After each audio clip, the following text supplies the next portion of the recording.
Iglesia mula sa sulat ni Apostol San Pablo sa mga taga-Colosas. Kapatid, ang mga bagay na panlupa sapagkat namatay na kayo lago at lahat.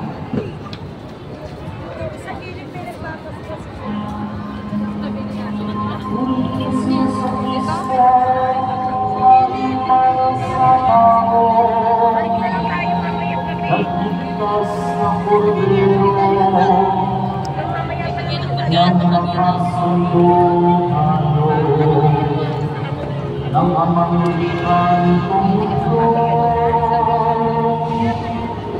buhay ang kamatayan, ako ang nagtutunan, at ang nagtabuhay, pagbabuhay, ano ba Maria, ang iyong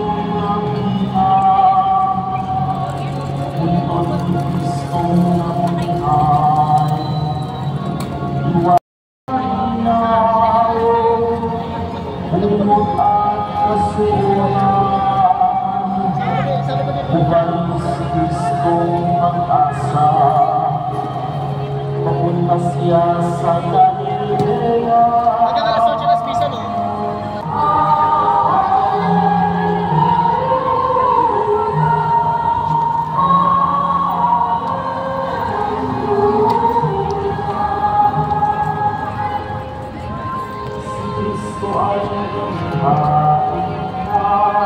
Hi guys, Ria Gallardo Vlog.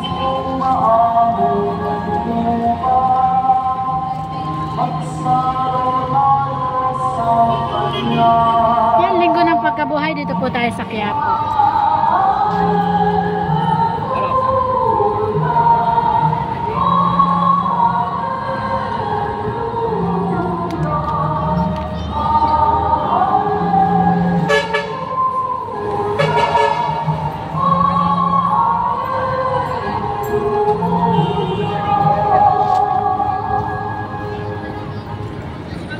Sumainyo ang Panginoon. At sumayin nyo rin ang mabuting balita ng Panginoon ayon kay San Juan. Papuri sa iyo, Panginoon. Hindi pa ng araw ng linggo. Ayan, Ria Gallardo Vlog. Nandito po tayo ulit sa Quiapo. Pasko ng pagkabuhay. Na ang batong panakip sa pinto ng dingdingan. Dahil dito patakbo siyang pumunta kay Simon Pedro at sa alagad na mahal ni Jesus. At sinabi sa kanila, pinuha sa libingan ang Panginoon at hindi namin alam kung saan dinala. Kaya't si Pedro at ang nasabing alagad ay nagpunta sa libingan. Kapwa sila tumakbo, ngunit si Pedro ay naunahan ng kasamang alagad. Yumuko ito at sumilip sa loob. Nakita niyang nakalagay ang mga kayong dito, ngunit hindi siya pumasok. Kasunod niyang dumating si Simon Pedro at tuloy-tuloy itong pumasok sa libingan. Nakita niya ang mga kayong hilo at ang panyong ibinalot sa ulo. Hindi ito kasama ng mga kayong hilo, kundi hiwalay na nakatiklop sa isang tabi. Pumasok din ang alagad na naunang dumating. Nakita niya ito at siya'y naniwala. Hindi pa nila nauunawaan ang nasasaad sa kasulatan na kailangan muling mabuhay si Jesus. Ang mabuting balita ng ating kaligtasan. Pinupuri ka namin, Panginoon si Kristo. Magsuko po ang lahat. Isang mapagpalang tanghali po sa inyong lahat. Happy Easter! Pati po muna natin ang ating Happy mga Easter everyone! At sa lahat po ng followers and supporters. Happy Easter po We sa are ating Easter lahat. people. Maaga pong nag-umpisa ang Easter, ano po?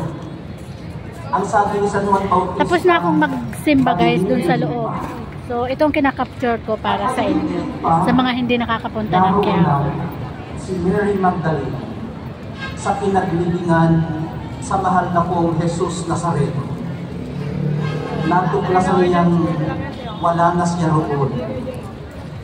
Ang ibinalang niyang Panginoon ang nagpagaling sa Kanya, ang nakaunawa sa Kanya, ang propetang sinundan niya hanggang kamatayan. Wala na roon. Naibulanas niya, pinuha sa libingan ng Panginoon at hindi namin alam kung saan dinala. Hindi man niya alam kung saan dinala ang Panginoon. Alam niya, naiisod na ang batong palaki at wala nang laman Wala, 20 ang lang. libingan. 20-30. Iniibig man ang mahal na poong Jesus Nazareno habang lumulubog ang araw at nababalot na sa karimlan ang daigdig. Sa ikatlong araw, habang sumisikat ang araw at nasisikatan na ng liwanag ang daigdig, nagtatagumpay na rin ang buhay at kaligtasan. Nasaksihan po ng sambayan ng Kristiyano kagabi ang maringal na pagdiriwang ng kanyang muling pagtubuhay. Ano po kaya natin maiuwi sa ating sariling puso't kalooban ang pagdiriwang na ito?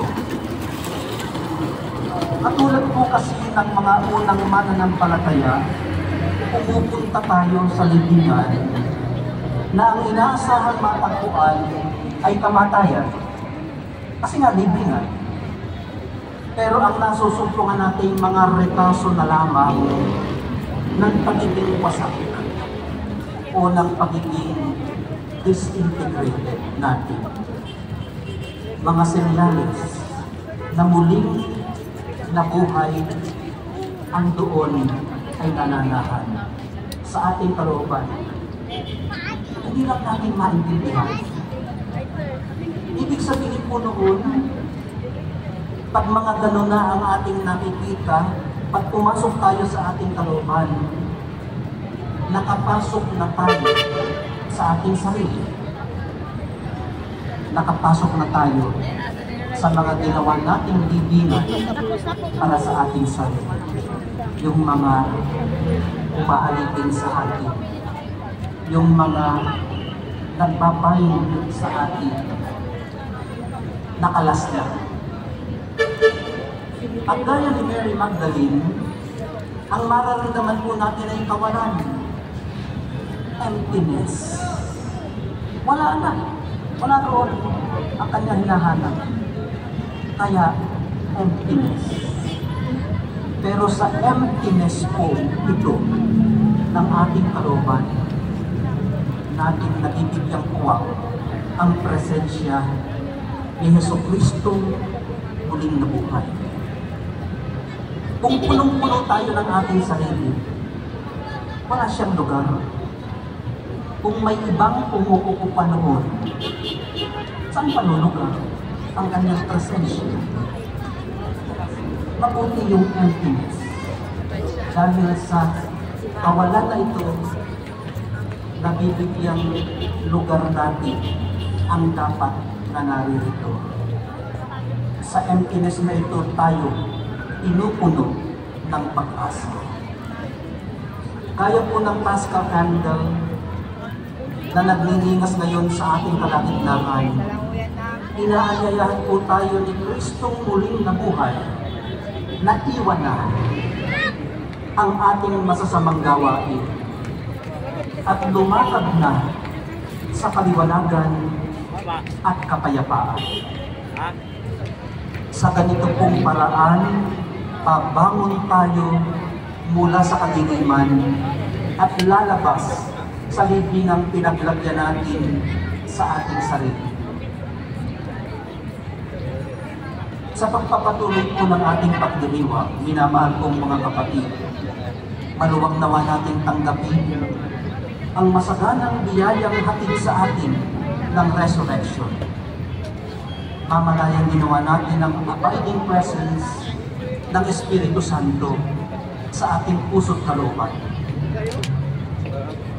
Mahal na poong Jesus Nazareno, walang hanggang pasasalamat po sa dulot ninyong katutusan.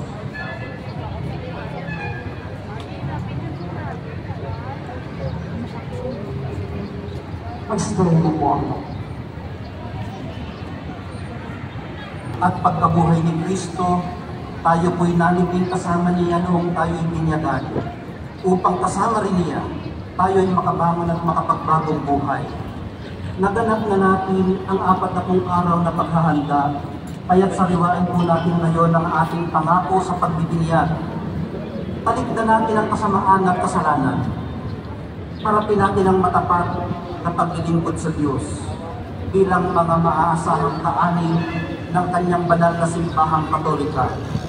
Kung kayo'y makapangangakong tatalikod sa lahat ng hadlang sa katuparan ng panukala ng Diyos upang kayo'y makapamuhay bilang matapat at maaasahang kaanib ng kanyang angkan, pakisagot po ninyo itong 3 katanungan. Lahat po kayo, hindi po natin iaasa sa commentator. Para kayo makapamuhay bilang mga malayang anak ng Diyos, ang kasalanan ba ay itinatakwil ninyo? Opo, itinatakwil. Para kayo'y huwag mapailalim sa kasalanan, ang kaakit-akit na tukso ng kasamaan ba ay itinatakwil ninyo? Opo, itinatakwil. Si Satanas na pinanggagalingan ng kasalanan at pinuno ng kadiliman ay itinatakwil ba ninyo? Opo, itinatakwil namin. Ngayon na may ating harapin ang ating pananampalataya. Kung kayo'y makapangangakong magsisikap mamuhay bilang mga ikinararangal na anak ng Diyos Ama, kung tutularan ninyo siya sa kanyang kabutihan, pagmamahal sa lahat, at pagmamalasakit para sa pagkalahatang kapakanan, pakisagot po ninyo ang katanungan ito. Sa Diyos Amang makapangyarihan sa lahat at lumikha ng langit at lupa, kayo po ba ay sumasampalataya? Opo, Masampalataya kami. Kung kayo'y makapangangakong magsisikap mamuhay bilang mga tunay na kapatid ng Panginoong Yesus, kung gagawin ninyong simulain sa buhay ang kanyang katuwiran, katarungan at paglilingkod sa lahat, alinsunod sa kanyang pagmamahal, pakisagot po ninyo ang katanungan ito. Sa iisang anak ng Diyos ang ating Panginoong Hesukristo na ipinanganak ni Santa Mariang Birhen, ipinako sa krus, namatay ng libing, muling nabuhay at naluluklok sa kanan ng Ama, kayo po ba ay sumasampalataya? Opo, sumasampalataya kami. Kung kayo'y makapangangakong susunod sa patnubay ng Espiritu Santo, at kung sisikapin ninyong mapaunlad ang kalooban niyang buhay at pagmamahal upang maging mga mapagmapalaking anak ng Diyos Ama at kapatid ng Panginoong Hesus, pakisagot po ninyo ang katanungan ito.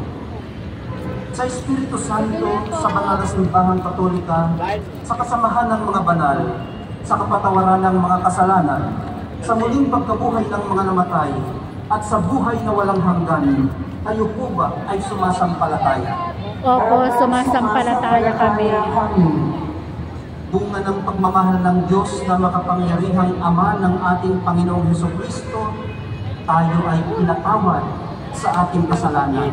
Noong tayo ay muling isilang sa tubig at Espiritu Santo, tulungan nawa tayo niya na mamalaging tapat sa ating Panginoong Hesukristo ngayon at magpasawalang hanggan.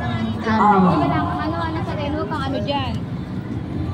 Souvenir nyo, ma'am. Nasa Reno. Siya na ng babo sa kinini. Ito, ma'am. Souvenir, ma'am. Bili ka naman.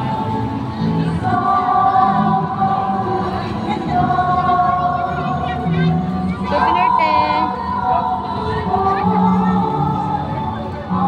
Kung binigyan niya tayo ng karangalan bilang tunay na mga anak ng Diyos sa pamamagitan ng sakramento ng binyag. Kaya naman buong pagtitiwala tayong umaasang pagkakalooban niya tayo ng ating mga kahilingan. Manalangin tayo, Amang mapagmahal, dinggin mo kami. Amang Pagmahal, dinggin mo kami. maging matatag nawa ang Santo Papa, mga obispo, mga pare at mga diakono sa kanilang pananampalataya kay Kristong muling nabuhay at maipahayag nawa nila ang pananampalataya ito sa buong mundo hanggang sa maluwalhating pagbabalik ng Panginoon. Manalangin tayo.